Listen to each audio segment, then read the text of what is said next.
C'est une première, un think tank américain réputé s'élève contre la politique d'assassinat visant les scientifiques iraniens.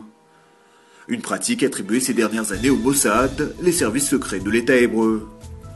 Pour l'Institut des sciences et de la sécurité internationale, cette stratégie serait inefficace et dangereuse, car elle augmente les risques d'attentats terroristes. Toujours selon l'organisation américaine, l'Iran pourrait aussi considérer l'assassinat de ses ingénieurs comme un acte de guerre et riposter militairement. Cette pratique occasionne logiquement des tensions avec l'AIEA, malgré la poursuite de négociations.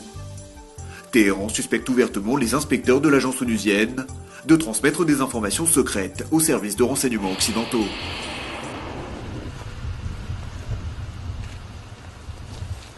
Voici Yahalom, la toute nouvelle unité spéciale de l'armée israélienne. Sa mission, repérer et détruire les tunnels construits en zone urbaine par des organisations comme le Hamas et le Hezbollah. Lors des 2 dernières guerres, au Liban et dans la bande de Gaza, ces structures souterraines avaient été massivement utilisées par le Hezbollah et le Hamas afin de stocker des armes et de lancer des attaques contre Israël. Après des mois d'entraînement, l'unité Yahalom semble enfin prête, comme illustrent ces images diffusées pour la première fois par Tsahal. Outre de nouvelles techniques de combat, ces forces spéciales utilisent des robots et d'autres engins télécommandés pour progresser dans les tunnels.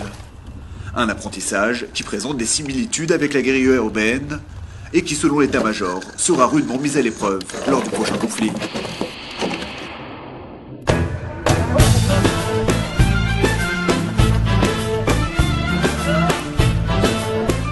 Une campagne pour l'établissement d'un seul État pour 2 peuples, juifs et arabes, au Proche-Orient. Ces derniers jours, d'immenses affiches porteuses de ce message de paix ont fait leur apparition dans les villes palestiniennes de Cisjordanie. L'initiative, à mettre au crédit de l'organisation Takamoul, qui signifie intégration en arabe, était supposée éveiller les esprits, alors que les négociations de paix israélo-palestiniennes sont toujours à l'arrêt. Problème, cette campagne a été plutôt mal perçue par la rue palestinienne, notamment du fait que le drapeau israélien apparaissait sur chacune des affiches. La campagne a mis également dans l'embarras l'autorité palestinienne, un moment suspecté de l'avoir encouragée pour faire pression sur Israël. Reste que du propre aveu des responsables palestiniens, notamment ceux du Fatah, l'idée d'un État binational gagnerait de plus en plus les esprits.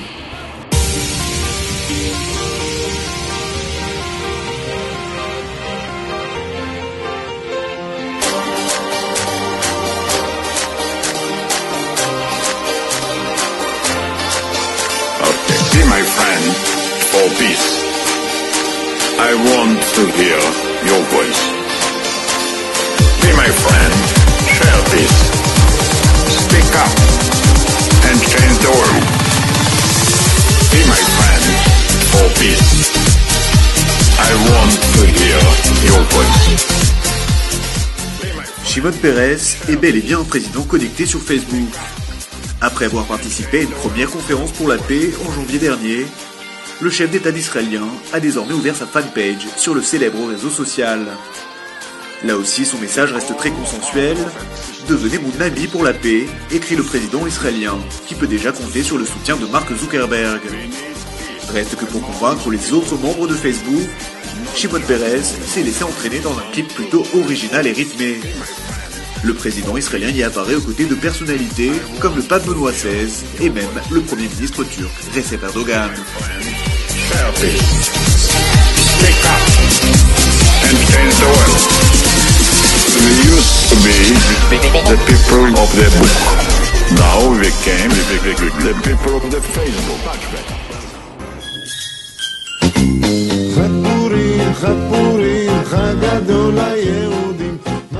Comme chaque année, les Israéliens se déguisent à l'occasion de Purim, et le moins qu'on puisse dire, c'est qu'ils rivalisent d'originalité.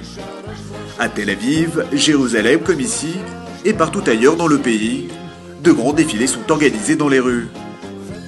Parents, enfants, tout le monde y participe dans la joie et la bonne humeur.